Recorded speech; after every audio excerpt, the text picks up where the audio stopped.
Okay. Now we finally, fucking finally, we finally here, bruh. What's up, man? It's Davey Newton, man. I'm so sorry. I deeply apologize for like just being a little behind time. Oh my God, finally here. Um, so I guess we're gonna get straight into it because I don't even waste any more time. Um, would I take back an ex who cheated on me for the sake of the kids? Hell nah. And what made me think about this question is I got a cousin, man, and I'm not gonna say too much for real. I'm gonna keep his business, private, but he did something similar to this, and I don't know, like he be a better man than me. That's all I'm gonna say. He a better man than me. Like I couldn't do it. I couldn't do it, bro. I don't. To me, it's not even as simple as like, but don't you love her? Don't you want to be with her? Don't you want to work things out? It's a simple fact I did that you cheated on me. Like, I always said this, man. I'll probably only be okay with taking back a cheater, like if we were married with a family. Maybe, right? That's a maybe, and that's a real maybe. That's a really big maybe. You know what I'm saying? Like, really big maybe. But that's it. That's it. Like the idea that like, okay, put this down. Like the idea that like there's some type of like expectation or like reality, whereas people just feel as if they could just hurt you and cheat on you, and then you're just required to take them back and work things out. It's so crazy to me, bro. It's so wild to me. It's so wild to me. And I hear people say, well, I did this and da da da and that and da da da. And I'm just like, bro, like, see, I'm the type of dude who, like, bro, once you cheat, bro, it's a wrap. It's a wrap, bro. Once I found out that you cheated, it's a wrap, bro. Ain't no more us. Ain't no working that shit out because I know my value, bro. Like I feel like look, I always say like this, like the only exception I would make, right? If I was the type of if I was the type of boyfriend who was just always out and about. Hold on, let me find this text message real quick. I'm sorry.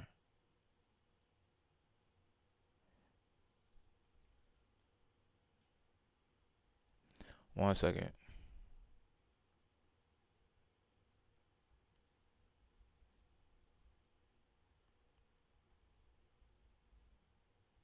1 second. Yeah, like I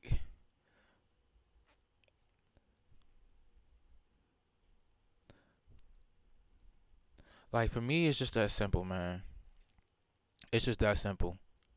Like, and like I would have to be a boyfriend who just wasn't there a lot. Maybe I traveled a lot for work or something of that nature. But yeah, you cheat on me, it's a wrap, bro. It's a wrap. It's a wrap. It's a wrap. I'm sorry, bro. I'm sorry. I know y'all don't want to hear that answer. Y'all want to say, "Oh, David, you wouldn't work it out. You wouldn't try to make things work with the girl." No, hell no, man.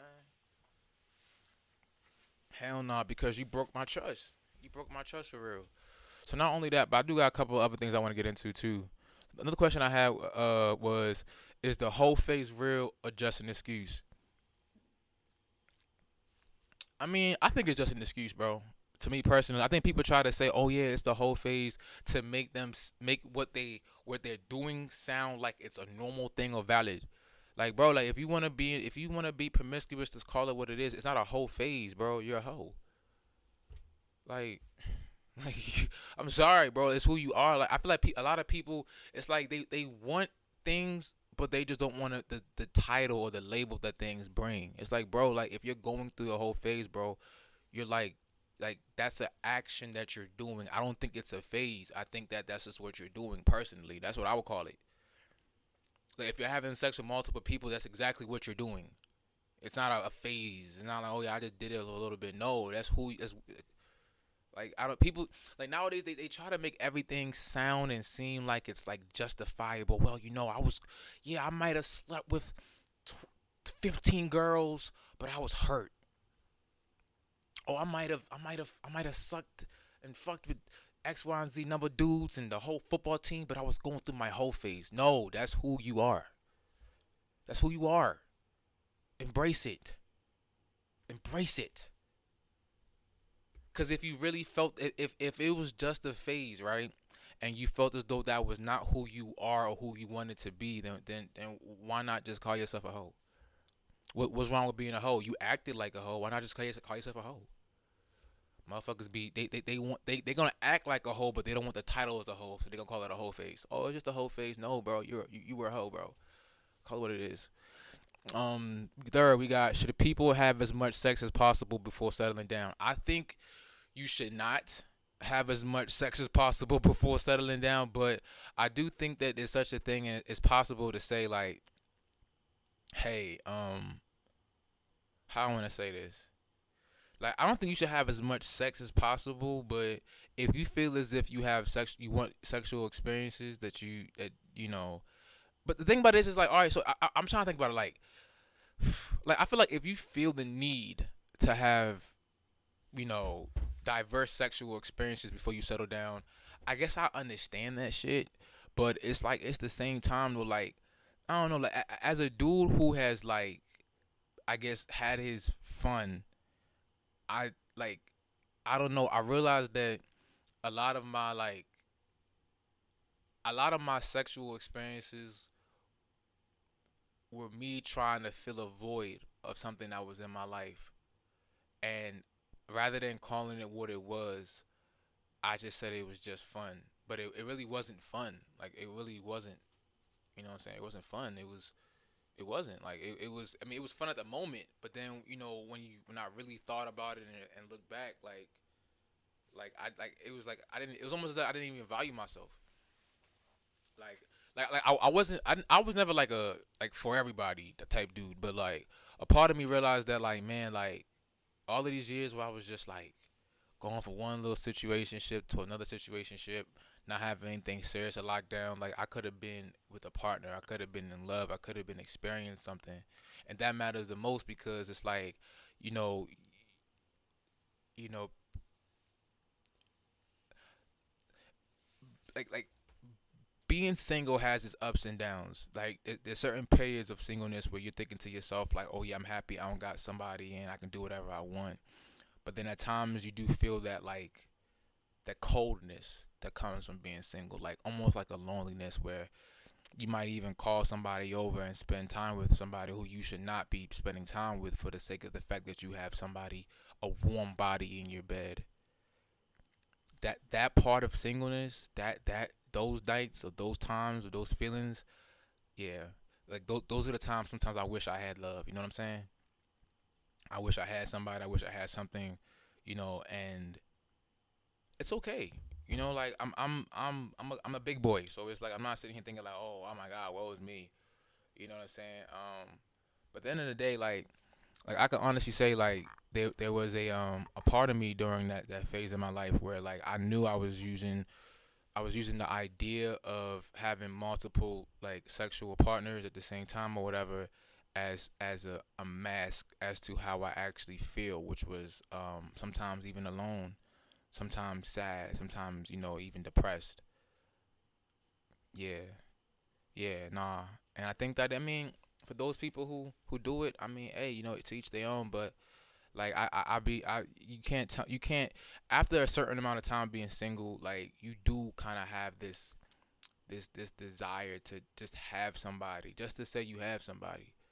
And so for me, I think that when it comes to like, should you have multiple sexual experiences before you settle down?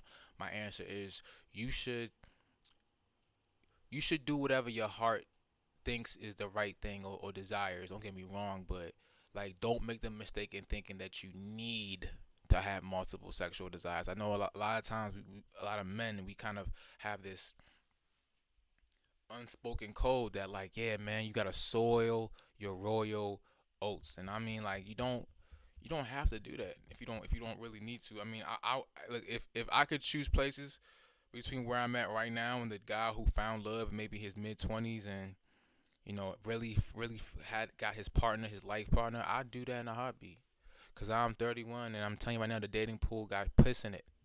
It got pee in it. It's not all that. It's not all that. I mean, shit. I mean, and this is hypothetically. You know what I'm saying? But in reality, like I'm happy who I am. I'm very happy with who I am. But it's like if I could turn back the hands of time, and maybe one of those relationships that if I would have just worked things out, or another, or some, or I just gave a little bit more effort, perhaps I would have been a little bit more like, happy in the end. But it's okay though, you know what I'm saying? Like things happen. So the next question is, can a woman with 35 or more bodies make a good wife? Yes, I would say so. I think so. I would say they can make a good wife. I would definitely say so.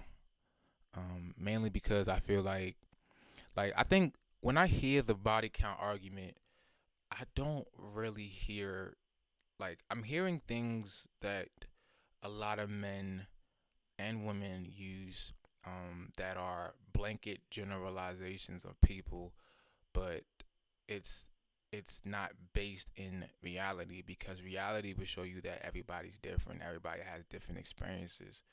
So like for me, like, because I've heard the adage, oh, if she's the most sex she has with different men, the more is gonna want it.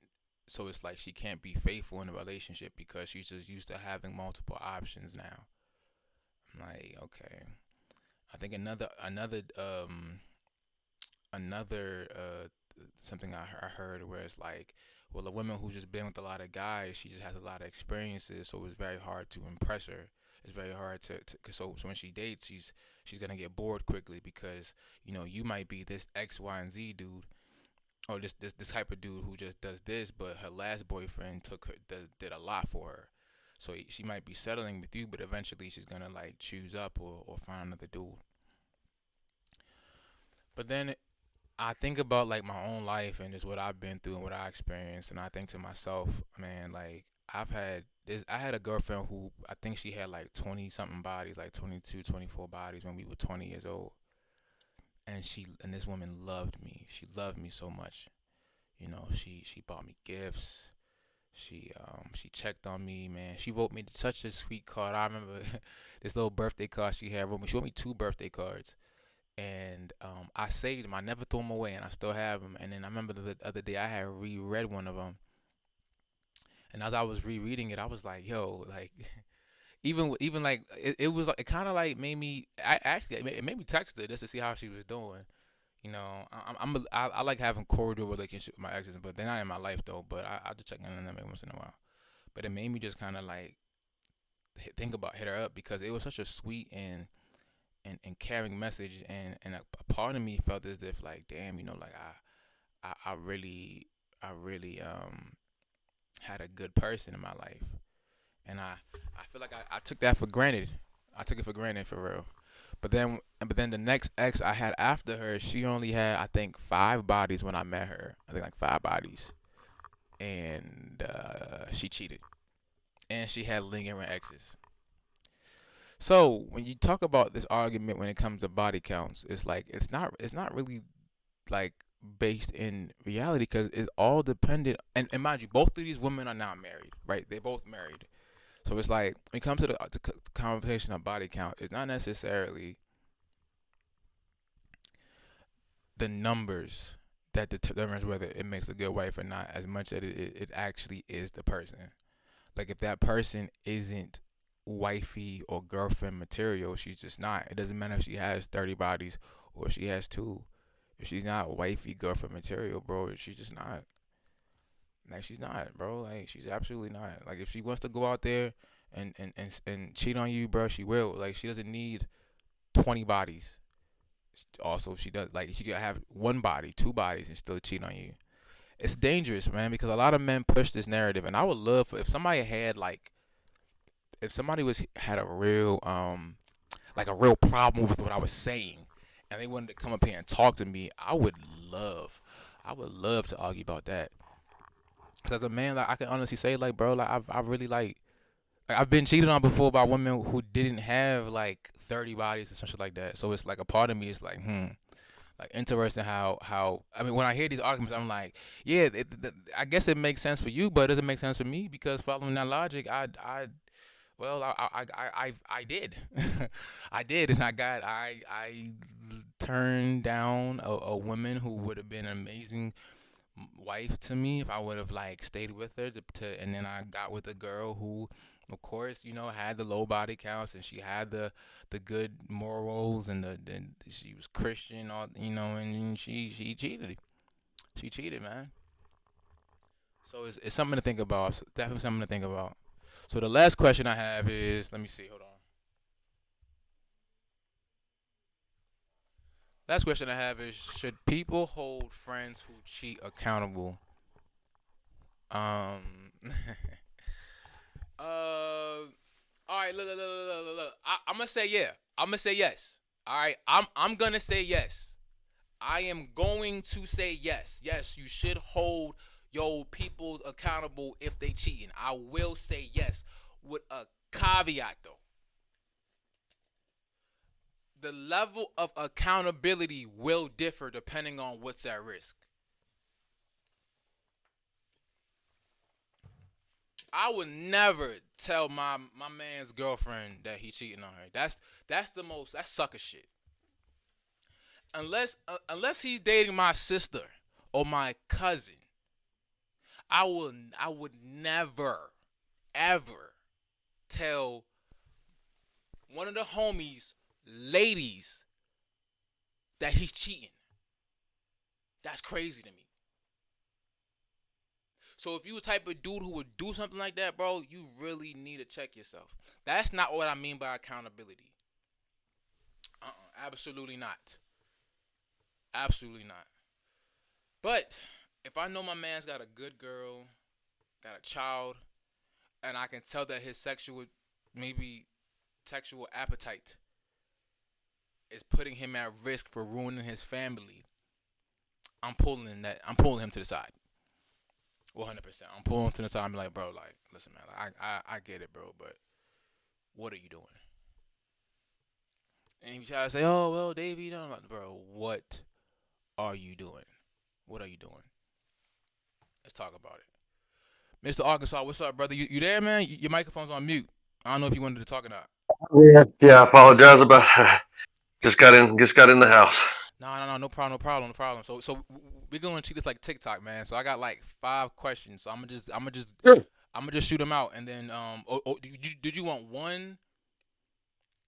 Uh, did you want one question, or like how exactly did you want me to do this? Because it's not exactly like TikTok, because I just one at a time, one question at a time. If I don't feel comfortable answering it, I'll let you know. got you. So So, but yeah, would you take back a cheating ex for the sake of the kids?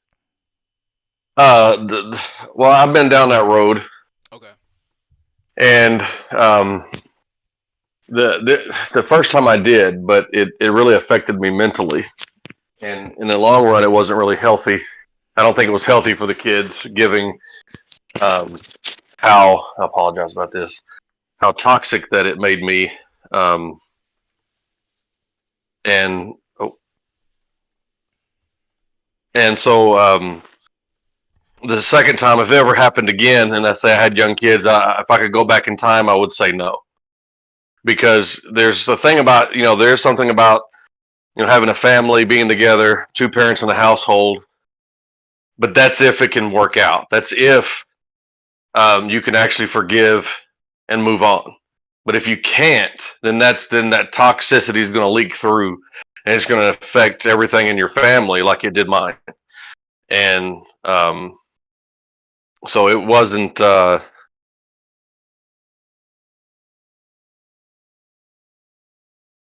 So I guess Can you like, hear me? yeah, I I can hear you. I apologize. can hear you perfectly fine. I can hear you perfectly fine. This okay. Yeah. So I'll do it so like this because I can't see anything. yeah. So like, would you say like your decision to take her back was because of the kids, or was it more because of your relationship with her? It's partly. I think it's partly because one, I didn't really know how to handle the situation. Hmm. I was embarrassed by the affair, um, and I just didn't understand. Like you got well, one thing to understand that my ex was the only woman I was with for like she was the first love I ever had.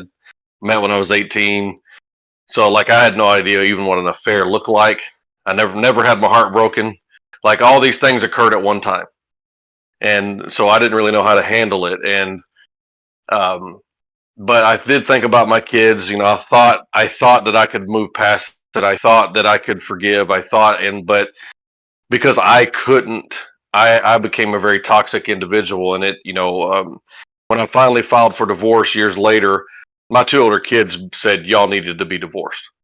I mean, so it's not always the right thing to do to stay for the kids if you cannot find forgiveness. Mm. No, that makes sense. That makes sense. That I makes apologize. sense. My screen was jacking up over here. I couldn't see anything. No, no, no, no problem, no problem, no problem. No, yeah, yeah. We spoken about this particular, Yeah. situation a lot of times. I mean, I was saying, like, for me, like, I could never do it. Like, for me, like, once trust is broken, man, it's just hard for it to come back together. Like, I see trust like a mirror. Like, you could break a mirror, you could put the pieces back together, but like, you would never see the person the same way. You know what I'm saying? Like, it was just Yeah. it'll always be like fractures, and just like, yeah, I want to trust you undeniably, but I can't. And I said the only way that I personally might take somebody back is if maybe I did things to cause the I guess the her to feel that way. Like, let's say I worked a lot and was never at home. She was always by herself. Maybe, but that would even have to be if we were like married and it's like with family, and it's like, I think that, all right, bet this would be maybe, Oh, But go ahead, go ahead. so I mean, I did. I mean, I did work a lot in the beginning of our marriage. I was starting a career. You know, I've been doing the same thing for 20 years. Yeah. But when I started, I was a trainee. I worked a lot of hours, and I love my kids and all. But as I told my kids, like I wish I would have waited to have them at least about 5 and a lot of things going. But the thing that I viewed, I tried to wrap my mind around all that stuff and about what happened in the affair. And I say this that it takes two people for a marriage to fail. Right. It there are things that happen unless some people just cheat because they're cheaters. But the problem I have, and this is what I say, like if it was just about the affair itself, I could have forgiven and moved on. Yeah. But it was what happened in the affair. It was done in my face because I was naive. I had no idea what an affair looked like. Like this is my literally I'm like my first love. Like Right. everything about her, everything. So I didn't even know what an affair looked like. So being that Mm. when everything came to light, the humiliation, the way it was done, the like just the people involved. I mean, it was just too much for my mind to wrap around. Mm. And so when I used to say the physical thing is what bothered me the most, but it was the emotional damage that is what ruined me. It was the Mm. emotional side because there was the physical was such a minute part of what I felt. The betrayal was about what was done in the affair, not the affair itself. So it just depends on what on one the affair itself. I guess it would depend on the things involved that would whether or not you can move on from it. And I couldn't, and I stayed way too long. And so it just ate at me. And I just remember looking at my ex when I said I'm leaving, and I just said I cannot look at you and forgive you, and it's not fair to you, and it's not fair to me because I became a very toxic person from this whole process, Yeah. Yeah. I would and too. a lot of healing to do, and so it just wasn't fair that I was making her miserable by keeping on about what she did because I couldn't sleep at night, and so I should have left. Mm. And it would have, I think we would have got along much better after the fact. Our kids would have been, uh, I think, would have come up better in a more, at least we both would have been healthier Mhm. in a sense mentally. Um, but yeah, so yeah, I would say it would just really depend, and you have to look at the big picture, but also understand who you are as a person. If you know you're not a forgiving individual, if you know you hold grudges, there were just a lot of things I didn't understand about myself. And had I known what I know now, of course, hindsight's always 2020. I Right. would say walk away, Walk away. spare what you can from yourself, your dignity, and find healing and peace. And then after Mm. that, if y'all decide to get back together, that happens too. But yeah, So, like, do you feel like it's ever a justifiable reason for cheating? Like something that, no, okay, nope. okay. because you don't accidentally, one of the common things, and I came across this on an Instagram post where it said it wasn't like why leave a good woman when she accidentally cheats? And I'm like, well, one, cheating is never an accident. You don't accidentally fall into someone's, I don't know if you can say the word, I'm going to use the word penis, and nor is it an accident that you fall into a vagina. No, All right, that takes a lot of different, many, many steps to get to that part, And because I had my opportunities to have affairs, I had my opportunities to cheat, but when a woman or someone approached me about it, I would say my wife doesn't deserve a cheater. And when I remember my ex had asked me when we were early in our marriage, she said, "Would you ever cheat?" And this is how I answered that. Now, mind you, the only woman I've ever been with, but I just said, "Look, I'm a man. I know what I'm capable of. yeah, I will never put. I said I will not put myself in a position that I could cheat." Well, my ex responded to that where she said, "I will never cheat on you. That's a horrible thing. I will never, never do it." But I never said I wouldn't do it. I just said I'm a man. I know what I'm capable of. I just will not allow myself to be put in that position. But so you fast forward a few years later, I haven't cheated. Miss never never did. So it's like you because one thing she said is she says that I didn't understand what you meant. She's after the affair. She goes, I understand what you meant by that. That like why you don't put yourself in these positions. She said I thought I was stronger than that. And I said, well, it's too late for that now.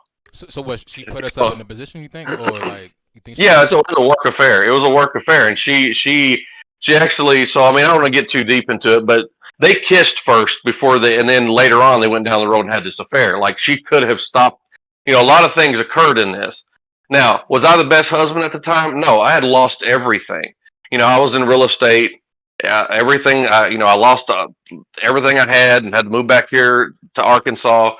Um, I wasn't in a great state of mind trying to climb out of the hole I was in. But at the same time, I don't think, it wouldn't have been fair for me to cheat on her because I was not feeling like a man because I wasn't making the money I was making, nor do I feel it was right for her to cheat on me because I was struggling to find myself as a man. I was, still in I was my mid-20s, mid to late 20s at the time, but there were other things, and I'm not going to speculate on here about what happened after all that stuff. Like, I don't think that was the only time, and there was just so much other stuff into it. But there was just a lot of stuff that happened in there that, but yeah, I So won't say too much. so like I mean, don't mind if I ask you. I mean, I hope you don't mind if I ask you some questions, not about that, but just like about just the idea of cheating in general. Like, are there signs that your partner might be cheating on you? Yes, and that's the interesting thing because it's how I learned. And you heard me make this statement before. If you pay attention to your partner, they will tell you everything you need to know about what they're doing. Mm, You don't need to go through anybody's phone or any of that stuff. Their actions, if you're paying attention to them. So one of the things that I think I noticed right away was how distant she became from me, and mm, how she was always happy in a hurry to get away to go to work.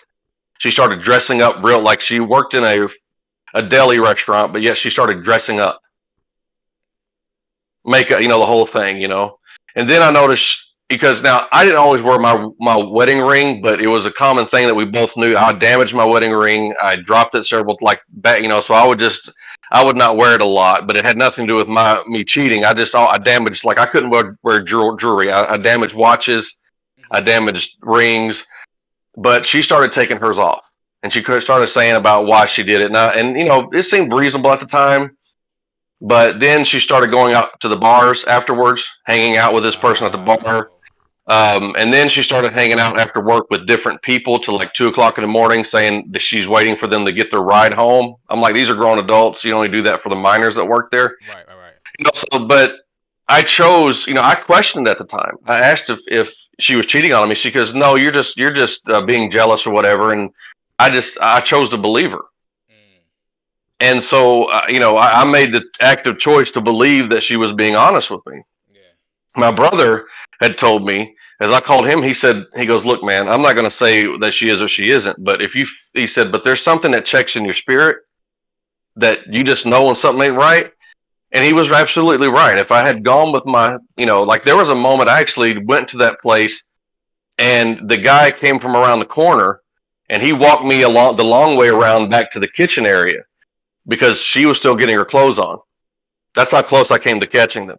And I would say Oh that shit. I would say this. I'm glad. I mean, on one hand, you think I wish I would have, but Hmm. knowing how the kind of person that I was then, not on purpose, but I would have beat the man. I would have unalived him.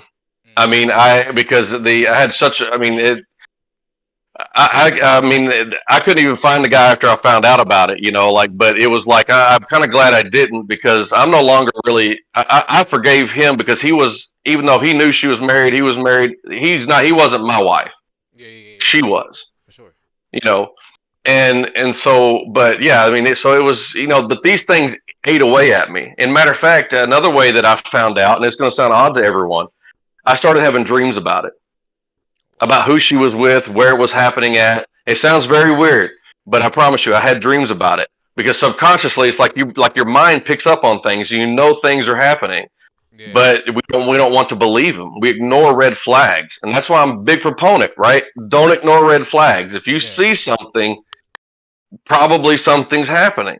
right. And we want to give our spouse and the love of our life and these people the benefit of the doubt, but these are red flags for a reason. Exactly. But yeah, so I don't mean to harp on, but I would say when they start dressing up, and it's because like or they have these work husbands or work wives, and they have these they start dressing up, they start hanging out after work, they don't come home normal times, like their behaviors, and this is why I say pay attention. Behavior starts to change.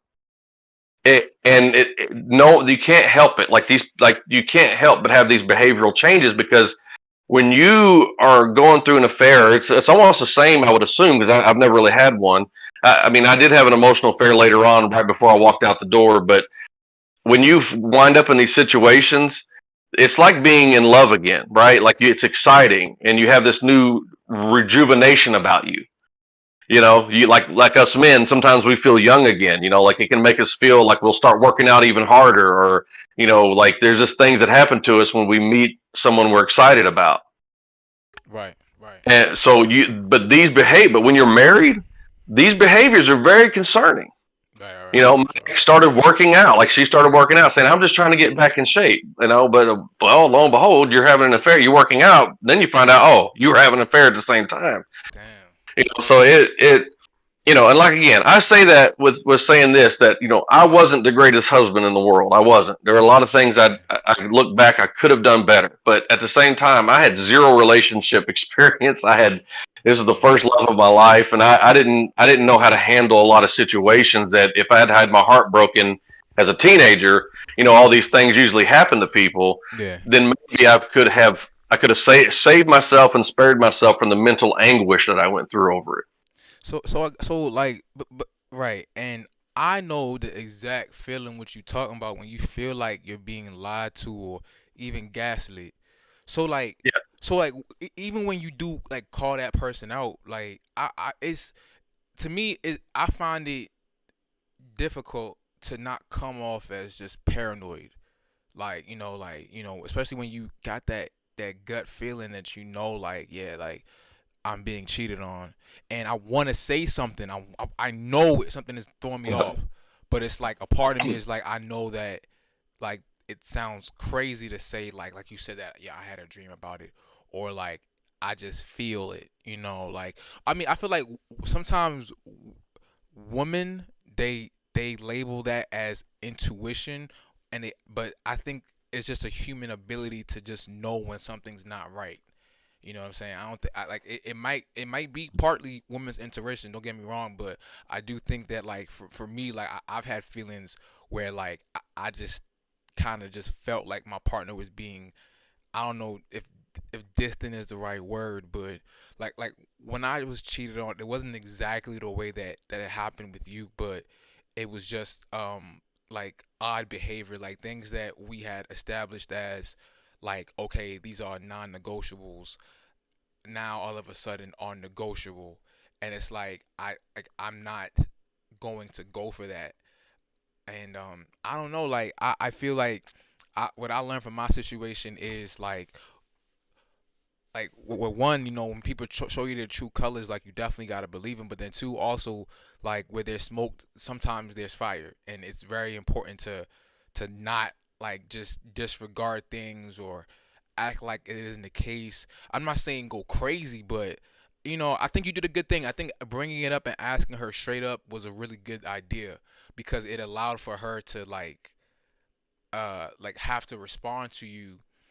And I'm sure even in her response, things just didn't make sense because like so it sounds like one thing you noticed is like behavior patterns being changed or just patterns in general being changed is a sign that somebody might just be being unfaithful, excuse me, which I agree with. I agree with 100%. And I will say this, guys. Like you said, you have ADHD Yeah. as well. So one thing that I have is, I don't know if you have this, but it's pattern recognition. Like you could pick up on things very, like people's behaviors very quickly. Yeah. Hell yeah. And so I've learned to be in tune with that, and not to be arrogant, but I've never been wrong about anyone I've been doing. I'm Mhm. sorry, I got someone trying No, no, no. to. I've never been wrong about happening because I used to come off as paranoid and just because I felt disrespected, or because I was seeking, at the time, like when that first started, I was seeking validation. Like you're not validating me as a man. Like something's wrong, but you don't know how to get it out. So Yeah. you come off as what you say, paranoid or insecure, and all these things. Yeah. So I learned the power. Um, I learned the power of patience. Mm. That means if I notice something that someone's doing or behavior that they're doing, I'm not going to just jump the gun and say, okay, they're doing this. One is I try to make sure that this isn't coming from my past. Yeah. Is this something that an ex did to me, and now I'm accusing this new person of doing it? It's common. Like once right, twice bitten, is a true thing. So if someone has a very common behavior of something that we've noticed in the past, well, we'll put that on a new relationship. And that is not. So the power of patience is just saying, okay, I'm going to hold off a minute and I'm going to check this and see if this behavior is something that is reoccurring, is if it's normal for this person or not, because they weren't doing this before, but now they are. So let me see. So what I do is I just allow that person to tell on themselves. Mm. Um, and by doing that is like I'm not necessarily asking direct questions as what are you doing and blah this that. I don't check phones. You just listen. Yeah. You listen. Yeah. Because some people are so arrogant that they'll get on the phone with the person, and all you got to do is listen, Yeah. and they'll tell you everything. Like one person I was dating handed me the phone to play pool, and in the middle of playing a pool game for her, a text message dropped down. I didn't even open the message. I just saw the thing, and it was a flirtatious message. I kept playing the pool, and Yeah. I handed the phone back. Never said a word about it. Yeah. Because here's the thing: you don't always have to confront people either. It's like they know what they're doing, and when you walk away, they're gonna know. They'll pretend like they don't know, Yeah. but you know. So there's a power of patience, and then there's a power of walking away. Yeah.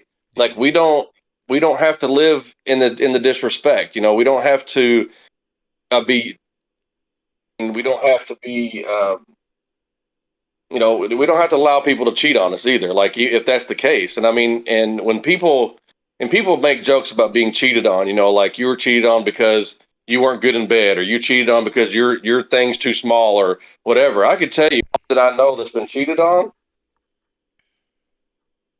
A lot of these men that I know, a lot of well endowed men that get cheated on a lot.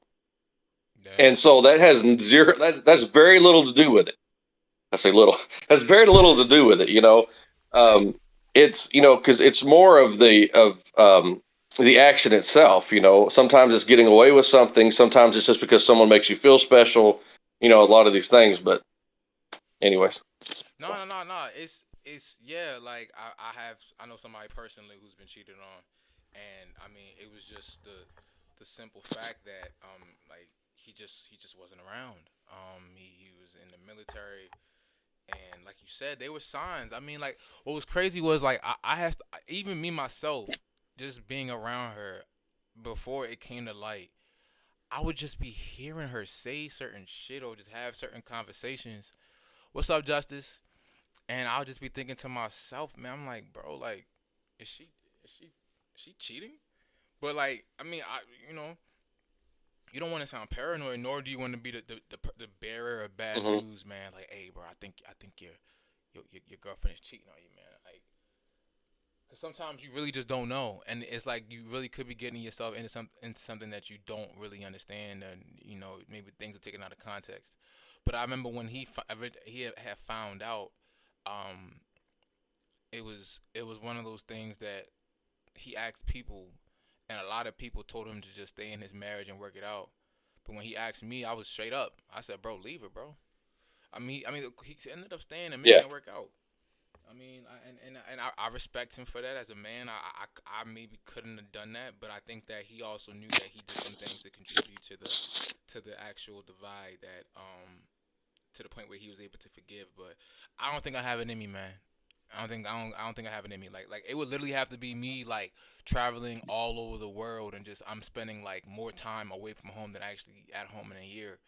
Maybe I'd understand that shit because I really you know you know really needed to be there for my spouse. But ultimately like so to me I just personally feel like once a cheater, like always a cheater. And I know a lot of people don't like that. They like, oh no, I'm not always. But I just feel as though like if you have it in you to cheat, to be a cheater, it's a constant, well not constant, but a decision you make to say, hey, look, I have it in me to step outside of my relationship, but I'm purposely choosing not to, and that has to be respected. I'm sorry, like I think those individuals are the ones who even though they might have cheated in the past, they're like they might not they probably are more likely to stay faithful in a situation versus the type of individual who like kind of like tries to make it seem like, oh well, I never cheat, or I can't, like it's like even like how you said it in your example, like you had said that you realize that, hey, look, I am not gonna put myself in situations because I know what I may be capable of.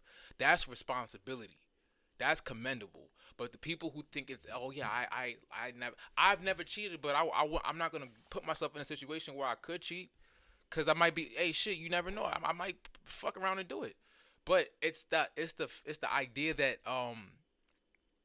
you got people who like I think it's like I personally feel like it's rooted in the illusions of options that people just want to feel like, I don't know, get a compliment and feel good from somebody else, or even the work relationships, I don't know. So like how do you, let's talk about that, because I really feel like that specific topic was something that was we could have got a lot more into it. So work relationships, like what the hell is a work relationship, and are you for them or against them? I gotta jump out and right back in. I'm having some problems. I could barely hear you, and it's my side. I need to jump out and come back in. Okay, no problem. I'll be right back. I'm Yeah, sorry. no problem, no problem. For the people who are tuned in and listening, please hit that subscriber button if you have not already subscribed. Please tap the like button, and then we can continue this conversation. You back, bro? All right, there we go. All right, That all should be right, better. all right, all right, all right, Yeah, all right. work relationships. Yeah, I mean, it's like I've been able to control. I've been able to control myself. I've never been a flirtatious individual. Like throughout, like I became flirtatious after being like towards like other women after my divorce. So, but during my divorce, I didn't flirt with women. A matter of fact, I pushed them away. And I always had this saying that when people would ask me, like, your guys would be all the time, like, look at that girl, like, don't you want to do that? And like this, a coworker, don't you want to, like, they say, tap that, and my response was, there's a lot in life I want to do, but not everything I will to do. yeah, Because as a man, of course, I want to, but as a married man and a responsible man, I don't have the will in me to do it. right, And right. and so that's why I say there's a lot I want to do, but not all I will to do. And some people get confused by that statement, but it takes. I don't have the willpower to deceive or to put that on because I honestly thought my ex did not deserve someone who cheated because I had no idea that she was cheating on me. Yeah. But at the same time, work relationships, it just depends on the person, and it's unfortunate. Like if you're both attractive individuals, I mean, and you have an attraction towards each other, that could be a problem. And I'm not saying that everyone has that issue or is going to do that, but the Yeah. chances of it happening, I mean, history tells us these things happen. I mean, how many work husbands or work wives wind up the affair? Yeah. Because Yeah. what happens is that y'all get to talking, and it's not. Let's say it's not even intentional, right? Let's say you have this lady that you're working late nights with, and it's most of the time just you and her. You're both attractive people. Now you have no intentions of cheating, but let's say because y'all together a lot, you start talking about home problems. Mm. My husband did that. Well, my wife, did it. Y'all have formed this connection, right?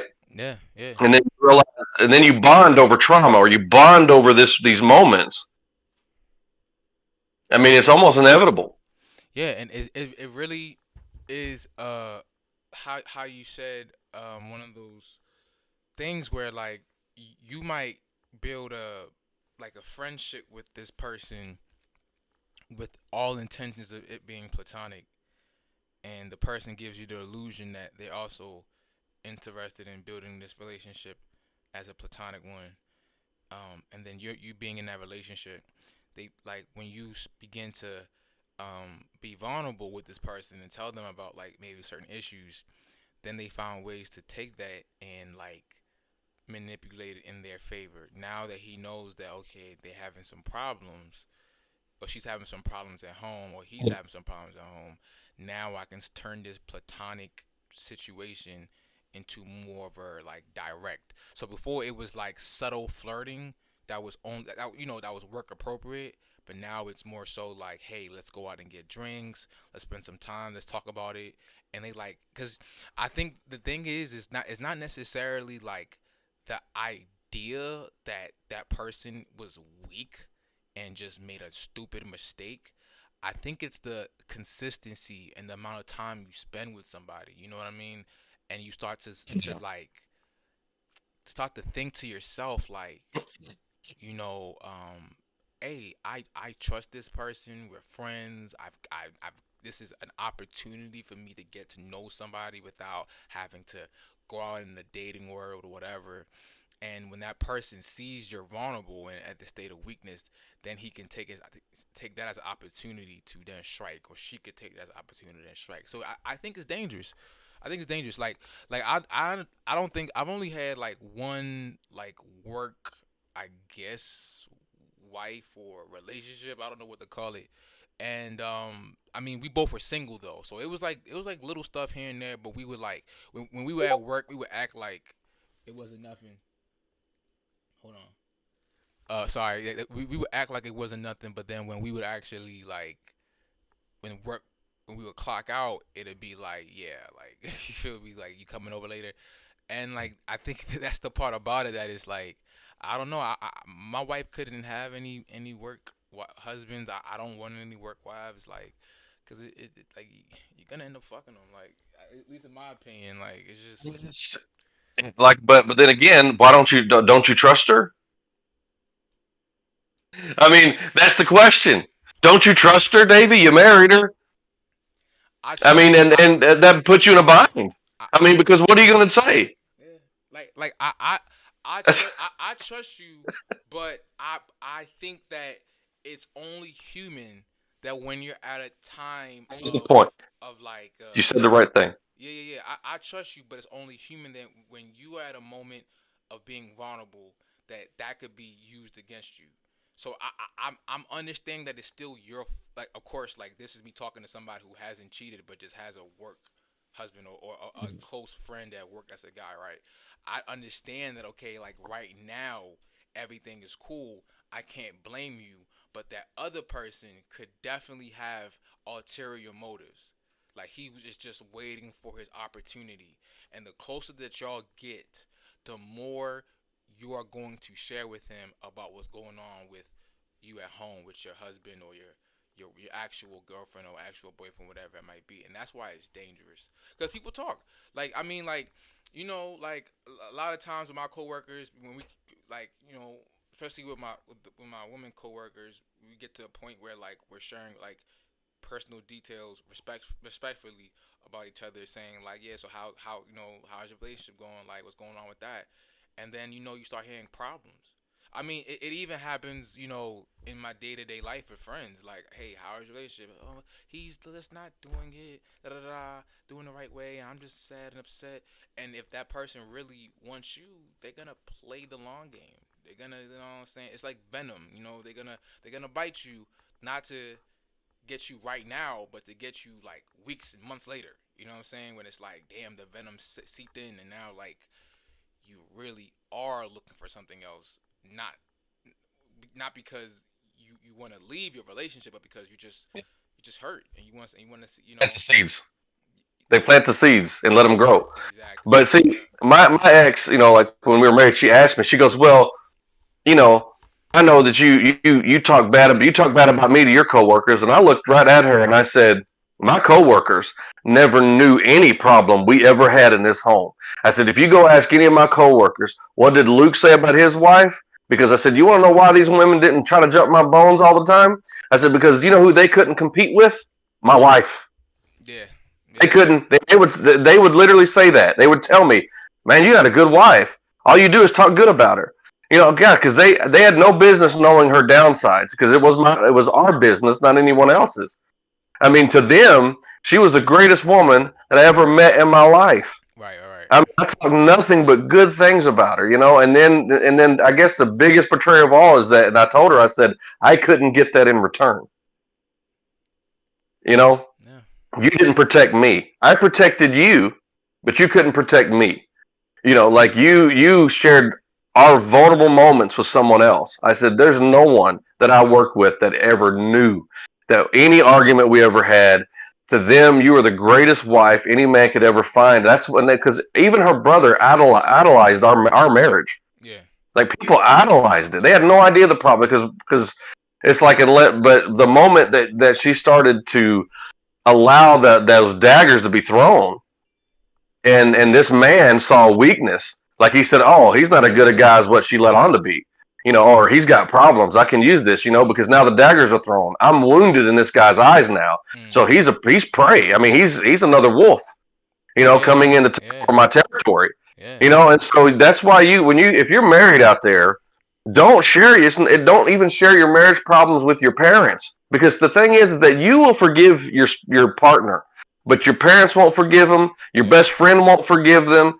But that's why you don't share that stuff, because That's there are facts. people always preying around, looking to pounce on other territory. Now, I'm not saying the woman's my territory, but it was the territory of my marriage is what I'm talking about. And it would have been the same thing if a woman was doing that to me. If I was talking about how bad my wife was, and then she was buttering me up, thinking, "Oh, but you're a good man. You don't deserve that at home." Well, that would be her acting as a wolf preying on my wife's territory of our marriage. Yeah. And so that's why it's important. Like, no one knew about my problems on my end because I always spoke very highly of my wife, now my ex. But but these all added up to the reasons why I should have left, because the emotional damage that it did to me was beyond, like, like it. I should have gone to therapy like much sooner, but it took years for me to even do that. So Mm. So my next question would be is should people hold a friend who cheats accountable? So if you have a friend that they're cheating, would you hold them accountable?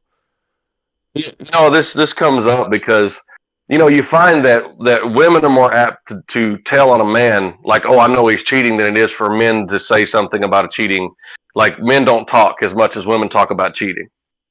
And so Mm. it's like a woman's friend, like the women will protect women if they know she's cheating and they know this stuff, because I'm just telling, this happened to me. There are people who I even knew that she was doing this, said nothing to me. Because, one hand, yeah, it's probably none of your business, but what were they saying to her, right? And so, yeah, if you know someone's cheating, because I knew a guy that was cheating, and I looked right at him and I said, "Why don't you just leave?" And I knew both of them since I knew both the guy and the girl since we were little. And I remember I just said, "Why don't you just leave? If you have to go outside your marriage, then just leave." I said because it's not fair. Yeah. So I do believe that as a friend that you should at least confront the person who's cheating. And I don't say necessarily that you should go tell on them or anything like that, but you definitely should at least confront them and let them know that as a friend, I am disappointed in you. Yeah, Like, yeah, I you agree. have ethics because if you're going to cheat on your wife, what are you going to do with me? How are you going to treat my friendship? And what if I have a business deal in the future, right? And I want my best friend, I want my friend or whoever it is to be a part of this. But man, you cheated on your wife you have kids with. Explain that. What are you going to do to me? How's your ethics at this point? Yeah. Because John Maxwell wrote a book about ethics, but he also said there's no such thing really as business ethics. Because if you're not an ethical person, that that that your unethical life will leak into business. That's factual. And so I do question certain people's ethical choices when it comes to even having business dealings. Yeah, like But I agree. I agree with you 100%. Like I was I agree because it's like to me it's the simple fact that like you were saying that simple fact that you are jeopardizing your family, you're jeopardizing the respect of your spouse, your respect of your own personal family, your respect of her family, the respect that you have for from your kids, yeah, just for what 30 minutes or more of pleasure, or just like for like just consistent outside pleasure if you have like a whole other relationship outside of that. And for me, I know how much of a broken person you're gonna be if your spouse finds out. And I also understand that what you're doing right now will put everything that you have built with your spouse, all of the happiness that you have found with that person, you're jeopardizing all of that. So me, I don't care how, I will have to hold you accountable. I think maybe at one point in my life I didn't think like that. I didn't truly understand that, and I mean I kind of saw it like none of my business. But now I don't even think I would be a good friend if I didn't have that side of me that was able to say like, hey, like you're messing up, bro. Like this isn't cool. We're not kids anymore. Like we're adults. Like our decisions don't just only affect us anymore. They affect a lot of people. They never really did just affect us, but now at this age we're at, like yeah, they really can affect other people. It can hurt somebody. It can cause somebody to you know lose faith in relationships, and then if that's your mother, your children, it can even cause her to or cause him to take that anger out on the kids. So it's one of those. It's a situation that I I I just can't sit back and not do anything. Now I agree with you. I would never tell his girlfriend. Like, I would never do that unless he was dating my sister or my cousin, maybe. But like outside of that, I would never yeah, say anything because it's like that's just some bitch ass shit. I think that's when you go a little too but far. I would start distancing myself from them. I mean, it's because I don't want to be there when the fire breaks out. Like Not for real. because I mean, now I will say I want to be upfront and stuff because I talked about my ex having an affair. Like before I left, I did have an emotional affair. I was so broken as a person, What is an as a emotional affair? man. What is that? What is an emotional affair? What does I that mean? just basically had an online thing with this woman, and she just made me feel good. We just started talking like you would at work, Yeah. Like I met her, like I saw her online. She was beautiful, and here's the thing: I never like went out flirting with anybody.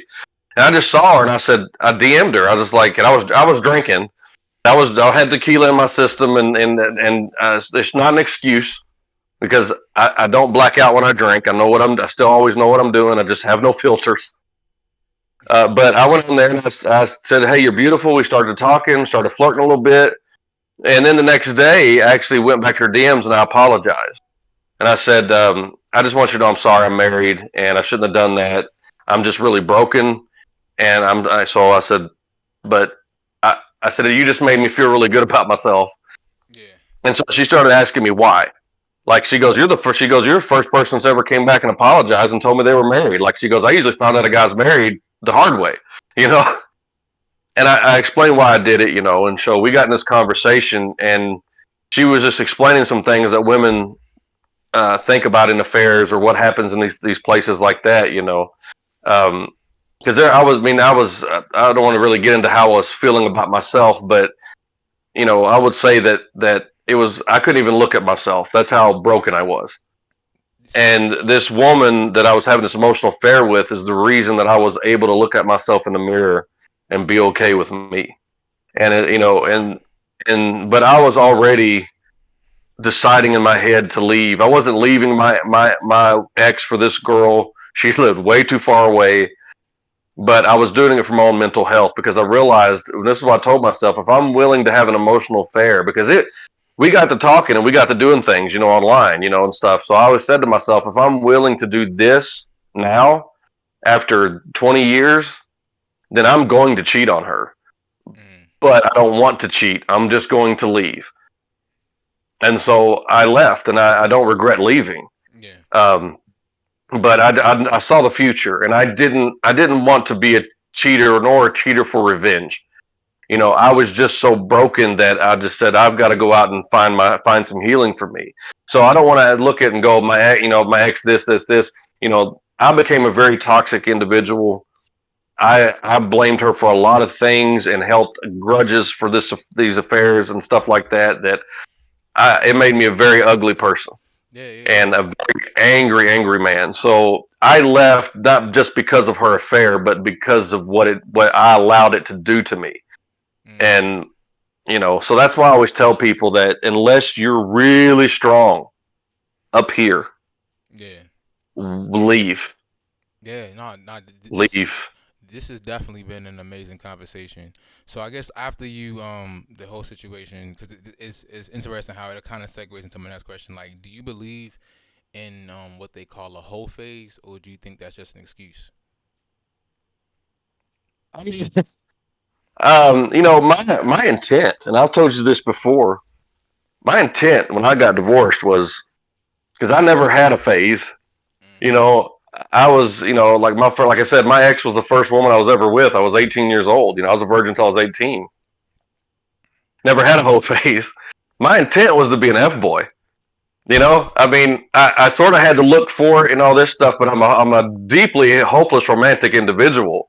You know, so it made that hard. You know, and having no experience with women, it took me a year and a half after leaving to actually sleep with another woman. I Yeah. mean, it was very difficult. Like, has a lot of mental things I had to go through. But after that, you know, like I don't know if I went through a whole phase, but I mean, I had friends with benefits with a couple of people. You know, I've had a few one night stands. Which I only did that to prove to myself that I could do it. And once I did that, like my desire to have a one night stand, you know, like I did this, I did these things, I went out and did some bucket list things. Yeah. And it's not like I did it with a lot of different women. I just did a bucket list things with the same, you know, with different women, but I did a lot of the same bucket things with these women, Yeah. and I marked them off the list. And so now it became to the point to where, okay, I'm satisfied that I can do these things as a man. I Right. can actually go get a woman. I can have a one night stand. That there's nothing wrong with me. Now, then I went on my kind of healing trip. Oh, so So so you got there, it all out your there might system. be a whole, yeah, there might Yeah. be a Yeah. whole Yeah. phase, you know, but I wouldn't don't know if it's a whole phase as much as it's, you know, like it's just I was damaged. You know, usually the whole phases are just people are damaged.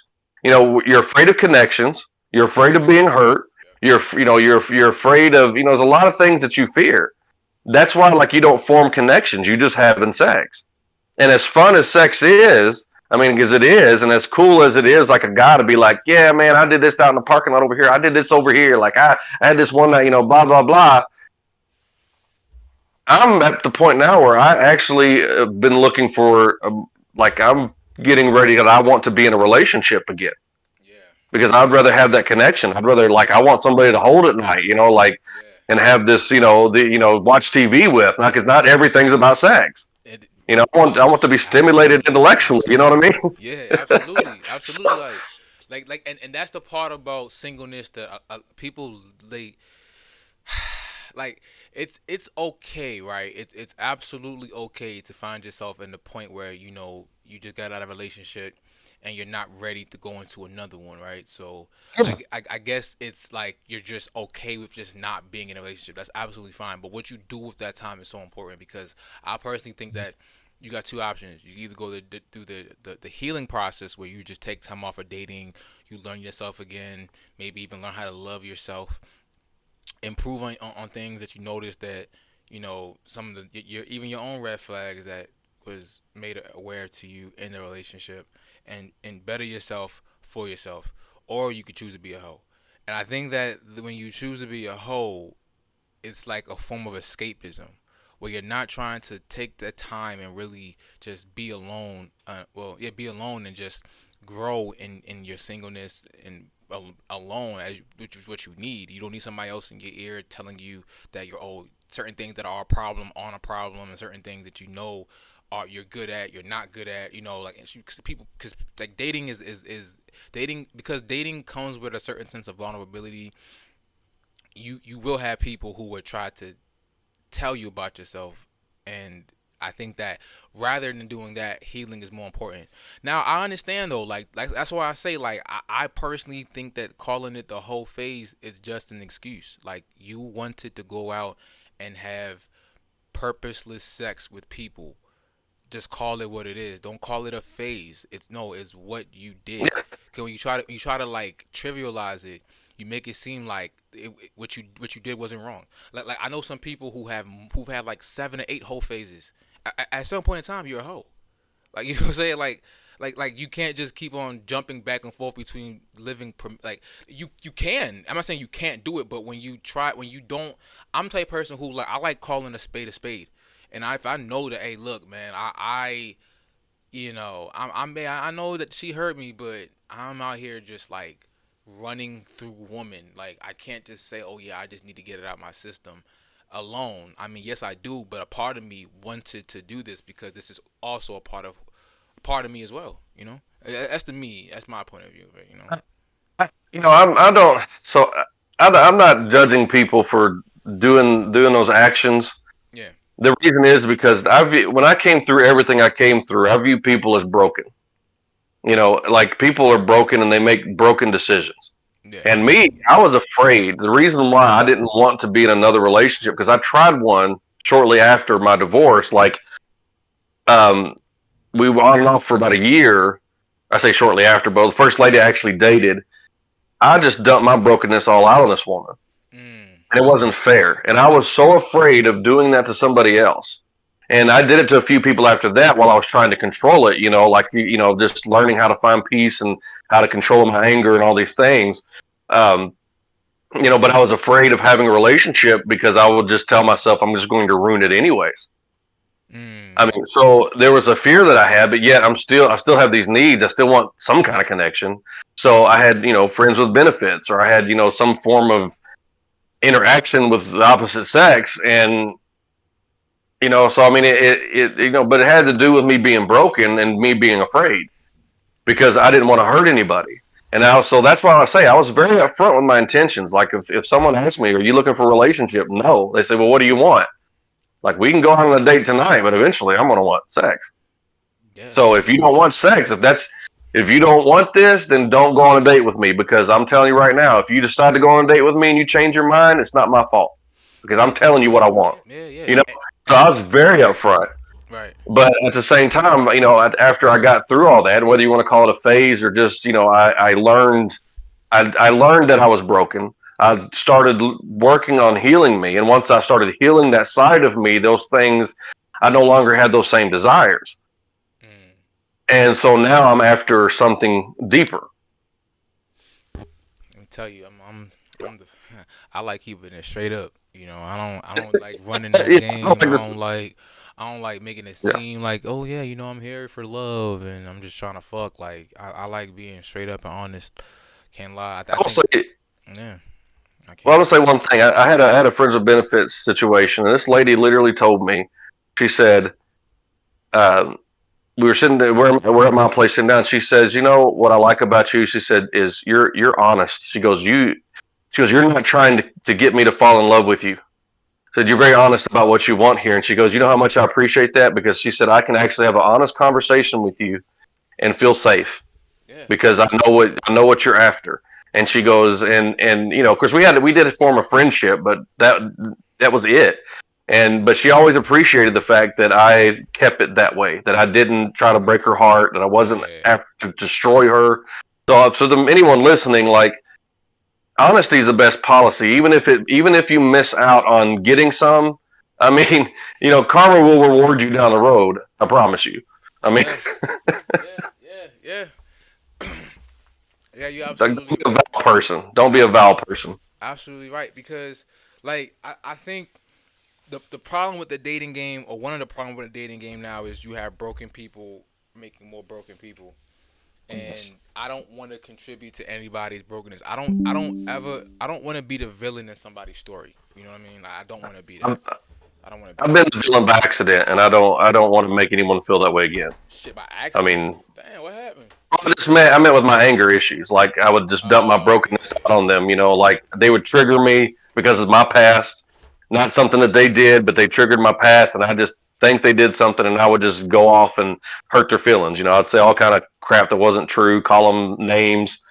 I mean, just like you see those guys, like I tell you, like when you hear those guys on your live talking, they're like, my women, blah blah, the red pill guys, blah blah. I was that guy, Yeah. and you know, but I didn't know what I was doing, I definitely you know. understand. So I had to heal from all that stuff, you know. And so when you find that healing and you love yourself, it comes with loving yourself. You know, you accept yourself, you love yourself. I embrace my demons. Like I stopped fighting my demons. I just embraced them. And then when I did that, you know, like they started to fall away because I just let go. You know, I let go. You know, it was the best thing that I ever did. I mean, and Yeah, so, but I also went to therapy too. So I recommend therapy. But for sure. yeah, so I don't hog your show up, man. I apologize if I'm talking too much. No. You're great. You're great. I mean, this is my first time doing like a discussion, such like an actual discussion of substance on live. So, yeah, this is great. This is great, honestly, because I think that what we're talking about is it's good. It's a good conversation. Ultimately, like for me, I agree with a lot of things that you're saying. I think that even a lot of things that I noticed that were like the times where I was the villain in somebody's story, like um I accepted that shit. Like I didn't try to justify it. I didn't say, oh well, that person pushed my buttons. No, I said this is a problem. You know, like it's a lot of it. Sometimes it's even rooted in childhood traumas. Sometimes it's rooted in like versions of love you experienced prior and how you think this is normal. And but when you act in such a nature, you actually scare your partner away from you because it's not normal to them. You know, you just grew up in chaos, or you were comfortable in a chaotic environment. So when you meet somebody who has peace, you know what I'm saying? Like you don't know how to be at peace because you're just used to chaos. Oh, You know what I'm saying? yeah. You drain them. You just drain them. Yeah. Yeah. It's reality, Yep. and I think that for me, like I had moments where when I dated a certain ex where like I mean of course nothing like violent, but like it was just the time that I used to reflect is it provided me with so much healing. Now I could have just said, you know what, fuck that, she's crazy, all of that was all in her head, it's not the truth, and just moved on. But like I said, broken people just making more broken people. In order for you to end that curse, you have to heal. Like you have to go through a form of healing, and luckily sometimes you're blessed in life when you date somebody who could tell you exactly what you need to hear about yourself. Some people they don't have the capabilities of being able to read somebody and be like, okay, yeah, these are some things that you need to work on. But when you are blessed and you do have that person who's willing to keep it real with you, I mean, don't change yourself for that person, but change yourself to better yourself. I mean, because sometimes Yeah. it's not manipulation. Sometimes that's keeping it real with you. Like it's not, they're not trying to manipulate you. Like I always say, like it always hits different when they're telling you shit that you need to work on, and they still don't want you back. That's when it usually hits a little bit different because it's like, oh, this person just cares. You know what I'm saying? Enough Yeah. for me to heal, but they just do not want me anymore. Yeah. I had a lady tell me, she goes, you know, this was bad before I had, you know, the things that last year that happened to me, but she said on the phone, she goes, you know, she goes, I'm going to tell you something about yourself. She goes, one, she goes, you hide behind money because you're afraid people won't like you. So, Mm, okay.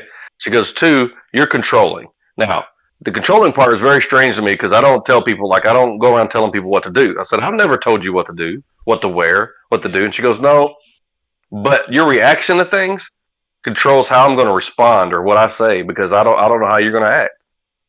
I was like, okay, I see. I'm controlling people by being intimidating or being by responding in certain ways of aggression or there are certain ways. I control how when people start walking on eggshells around me. Yeah. And so I woke up the next morning from that one, man. I felt really bad because I started thinking back to all the other, my ex and all these relationships, my own kids. Like, man, I wonder what, they were afraid to tell me. Like, people afraid to talk to me because how I was going to react to them and stuff. And, and as far as the behind money, well, I mean, I wound up losing all that stuff and everything, and it was true. Like, I sat there, I felt naked. Like, I didn't even like this guy. So I had to learn to love me. And so while I hate the fact of the things that had happened to me, at the same time, it's where I found peace because I had nothing else but myself. When I had myself, I had to learn to love this guy, and I learned to love him. And so now I'm more my authentic self than I've ever been in my life. And so she was right. I was hiding behind money because I just kept flashing money around, throwing it around, and doing, trying to attract, just filling a lot of voids and gaps in my life or trying to fill voids with money, Mm. you know. But Mm. yeah, but I never saw her again after that. Yeah, yeah, I mean, but she left me some good nuggets. yeah. I'm because I can say like there's two people who I dated that come to mind. And one person, oh yeah, she was done with me, but she had no problem with telling me things that I needed to work on. Or the other one was like I could tell she was being emotionally manipulative. She was like exaggerating things and making things into like and she was also a therapist too, which is crazy. But like she would like exaggerate things and make things into like something that it wasn't in order for me to feel as if like I needed to like bow my head and like be at shame and just kind of like feel bad and want her back. It was very interesting to experience because like a lot of people say, oh yeah, you're a narcissist until they actually date a narcissist and then they realize like, oh shit, like this person, it's Yeah, it's different, it's I completely dated different. one. Yeah, It's yeah, yeah, yeah. different. It's different. Like Yes. they have a way they view themselves where like it's like the amount of oh gosh, just like they are willing to try to, even when it comes down to like actually like ruining you to make them look good at the end of the day, they would have no problem with doing it. And like I knew it was narcissism when it's like I was fortunate to know that she had got to know two people that I know pretty well in my life before me, and these two people didn't know each other, but they all said the same thing, like don't let her try that therapist shit on you because she's gonna try to like she's gonna try to like, cause she was a therapist, and she's gonna ask you certain questions trying to psychoanalyze you, and then later use everything that you told her to try to like prescribe you like, oh yeah, this is who you are, Yep. this like no, you need to relax because you have childhood trauma that you need to deal with, and that's the reason why you're overreacting. And it's like, no, I'm overreacting because like I'm upset. You know what I'm saying? Like I'm valid to be upset. And Yes. and luckily Yeah. when I met her, I was definitely at a pace of healing. So a lot of like those experiences, I just wasn't going for it. Like I didn't fall for it. I was very much like and she was very toxic, very extremely toxic herself. We don't say people who they just need to learn how to take their own advice sometimes. But like she had a way of like trying to make you out to be like a head case. So it's like you need to come back so I can like heal you. Like, you know what I mean? And it was, whoa, it was bad. It was bad. Mine wasn't a psycho therapist, but she like I sat down and told her about my executive dysfunction, Hmm. and then she acted like, oh yeah, okay, but then proceeded to trigger me. And when she got me out of character twice, where I went reverted back to the old angry Luke, Yeah. and I said, you know what? She's not. As I said to myself, this is not going to happen again. And when she tried to do it again, I didn't even phase me. I just already realized what was happening, and I was done. And so narcissists keep you on a fight or flight mode, and then what's interesting is that they'll get you to respond to the disrespect and then start recording you, so you look Mm. crazy. Yeah. And Yeah. a lot of narcissists, and this is what I find. I talked to a friend of mine about this. She's in school, would like to be a psychiatrist or something like. But what I find interesting about narcissists is a lot of them, no matter where they are, who they are, male or female, follow the same pattern. What's the Like, it's pattern? amazing the pattern that they follow. Well, it's trying to manipulate you, they anger you. Like, they'll say it until you're angry. Then once they get you angry, they stop and act like they're the one that's innocent. So they can, because they're trying to find something to use against you to make you look crazy to everyone else, so they don't catch on to the fact that they're the manipulator, and they want to make you feel guilty for the things that they've done. Like, you're the one who's crazy. So it's like they'll also, like, they'll start talking about work relationships, like, oh, someone's at work was cheating on them or doing this or having this, when they're really, like, they're talking about themselves. Like, it's amazing how narcissists are so narcissistic, they'll tell on themselves, thinking that you won't catch on. But if you just, that's why I learned to pay attention. Mm-hmm. Like when I say people will tell on themselves, especially a narcissist.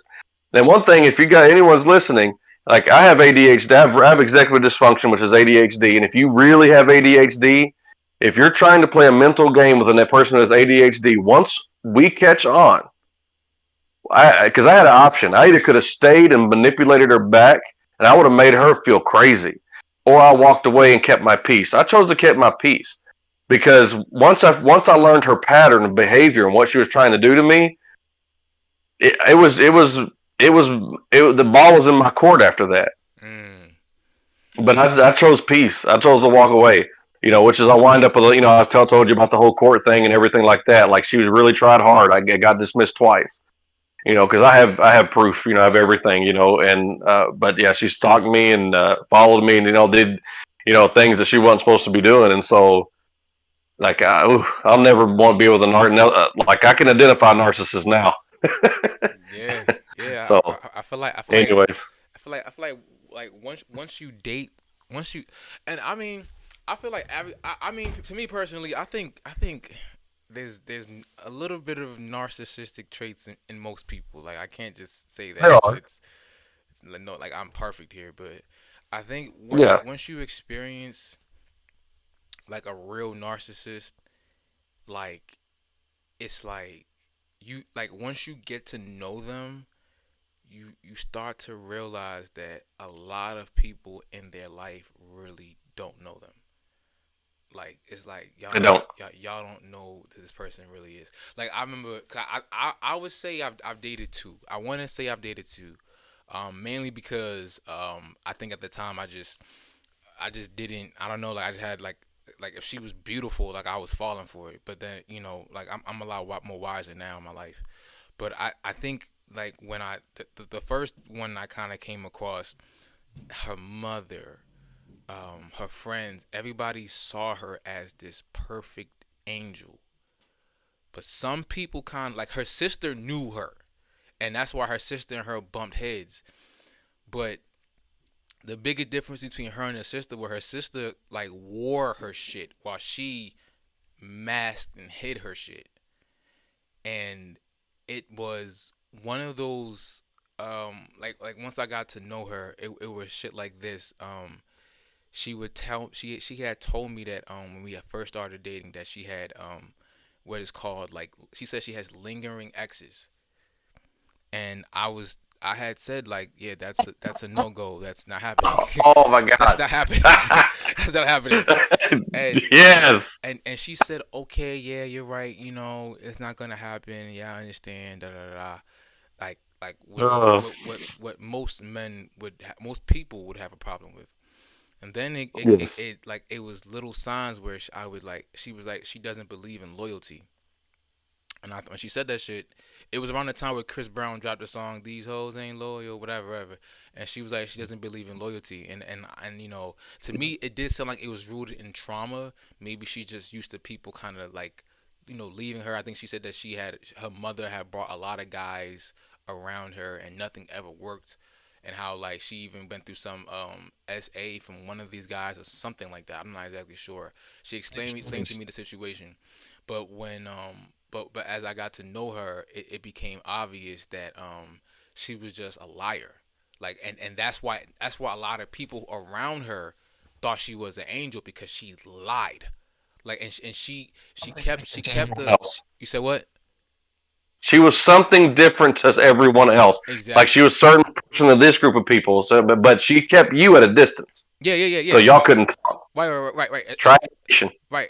As far as I was concerned, like the version of her that I was getting was the real her, but in reality, she was just like she was very much like like whatever I said, she'd be like, okay, cool, but she wasn't doing any of it. So like what ended up happening was I ended up finding out that one of these lingering exes was never really got the message that it was cut off, right? Because it was like we were literally just like you said, like they would do it in your face. So we were literally at a party chilling, and she was basically Snapchatting the guy, and the guy was saying things, and though she wasn't responding back, sexually as well or flirtatiously, it was the mere fact that when we had established the relationships, one of my non-negotiables was you being in contact with your ex. So then, she had gave me this long drawn out story about how, like, yeah, he had called me from an unknown number, and then he had put his niece on the phone, and it was just so much, and I ended up, unblocking him on Snapchat. It's always a story that's just convenient. And I was like, and we It's never her fault. never her fault, right? Never her fault. And Never their fault. Yeah. and I was like, okay, yeah, I get it. It was, you got the, but then we broke up because of that shit. Because I just personally felt like, oh, this what happened. So I was a little drunk, and I got upset by that shit because as far as I was concerned, I felt as if like, bro, like we, I, I'm like I've wanted this person so bad for such a long time. That's why I mentioned not chase women. But that's a whole nother topic though. But I wanted her so bad for so long that when I finally got her, I was willing to like not accept her bullshit as bullshit, but just put up with it because what I call the power of the pussy. You know what I'm saying? Is the idea that like you Listen, go ahead. I was gonna say, but the sex was good. Sex was fire. The It was fire. sex was good. She was, Oh, the she, demon, the demon. she Huh? was fire. She was fire. But it wasn't worth it in the end, man. I'll tell you that much. It was fire. No. But but this is the part that like this is Uh, when I really learned her. She found a way to like flip it where she said, "Well, yep. because you yelled at me for cheating on you, emotionally cheating on you by still talking to my ex, I think that you're potentially abusive, and I don't know about you anymore." Now she had me in the doghouse trying to Yep. convince her that whoa, that's Yep. not who I am. Like Yep. I feel I'm valid to be upset. I don't see myself ever being more than just upset right now. Like I'm never gonna turn into a monster, but it's the idea that like, bruh, like not only were you emotionally cheating with with your ex, at least that's what I would call it, since that's I like that word, like that phrase, but you did it in front of my face, and you did it on Snapchat, an application that there's no like if you were texting this guy, like I'd at least understand a little bit differently, but when you specifically choose an app that does not keep any receipts to then have um a a ex boyfriend still in your life, that's not okay to me. Like you can't call that, oh, I'm just no, like it gives signs that there's more to the story, right? But this is where it gets nasty though, right? Because we broke up, I want to say in the beginning of November, maybe the first week of November. Bruh, she had a new Instagram boyfriend by Thanksgiving. Yeah. This one had rounds and made her mad that I walked away because she wanted to keep me in the circle. But I was like, I don't want to be in the circle. You have yourself a good day, Yeah, yeah. But I mean, that's what they do. They gaslight you, and they make things out to be your fault because you responded to what they do. But what I learned about narcissism and what I learned by the time I walked away from her was when she started all this stuff, trying to put it on me that I was doing this. I'll just be like, no, that's not what we're talking about. We're talking about you and what you did. This Right. is what you did. We're not talking about me. We're talking about you because that's how you got to treat a narcissist. I don't argue with narcissists because it fuels the fire. I don't get into any debate. I say what I have to say to a narcissist and I end it because I'm not here to listen to you gaslight me. Yeah. I mean, Yeah. you have to be very direct with a narcissist.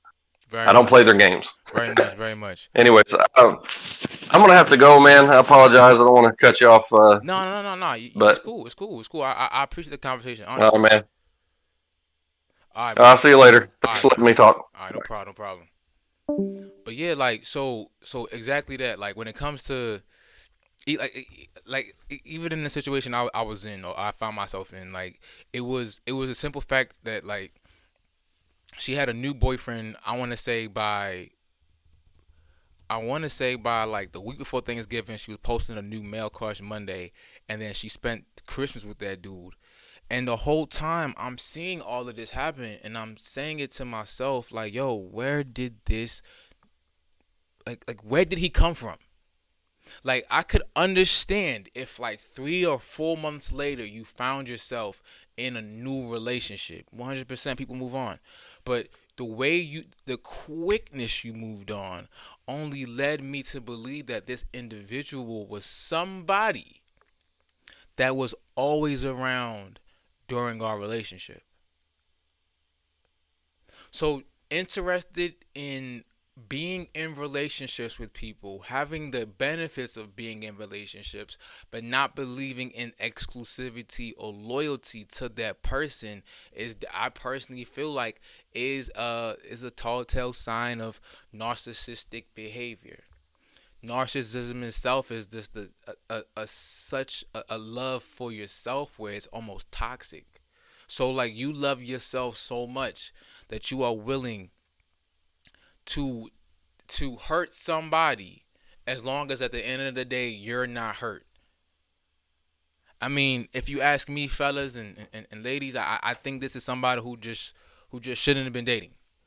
That's what it sounds like to me. It sounds like somebody who just should not have been dating. Somebody who should have spent time to heal, maybe just be single for a while. But in her mind, she did not want to be single. And the thing is, it's like the last thing I heard about her, right? And I don't even know if I should be saying this on the internet. This shit lasts forever. But the last thing I heard about her was she was like going around town telling people that she was a virgin.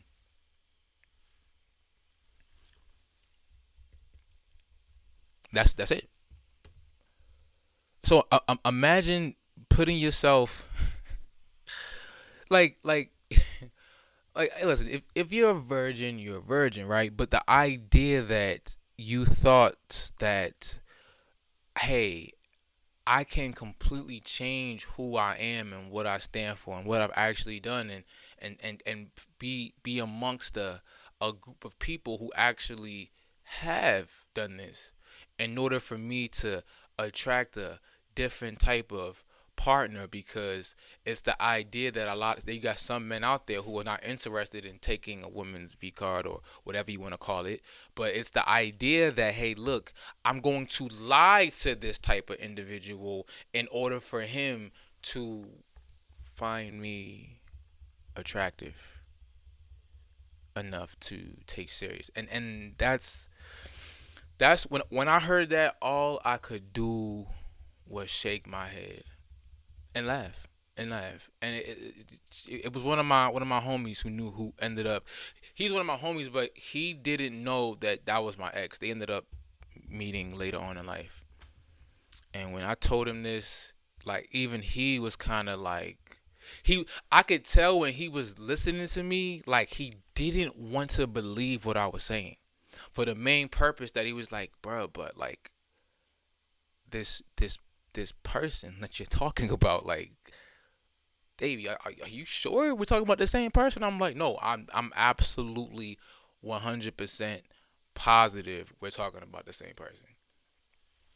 But he trusted me, and he knew that I wasn't the type of nigga to lie. So like,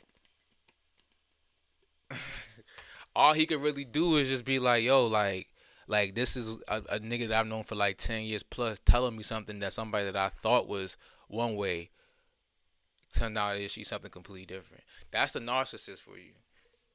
Like that's a real narcissist. They have so much love to themselves to the point where they're willing to hurt other people, throw other people under the bus, fuck you over, and as long as they end up on top. Mm. So the convo today was pretty interesting. If you enjoyed the conversation, please hit that subscribe button. So when I go live about topics such as these and other topics you are made aware, I need to start going live on YouTube a lot more. Yeah, like I was gonna do the whole back and forth thing between YouTube and TikTok, but I mean, like, I don't know, like at this point, I'm like TikTok live streaming is really hard and really annoying, and I feel as if like YouTube provides more of a basis of what I'm trying to get accomplished that I think is more suitable for what I'm looking for to do right now. So if you've been enjoying this conversation, thank you. Please drop a comment. Please hit the like button. Please hit that share button. And please subscribe. And also find me on TikTok. I got all of my information up here. Shoot me a DM. Be like, hey, I saw your videos on YouTube, and I had a question I might wanted to ask you or something of the nature, and I'll be happy to answer. I'll be more than happy to answer. But until then, y'all all have a good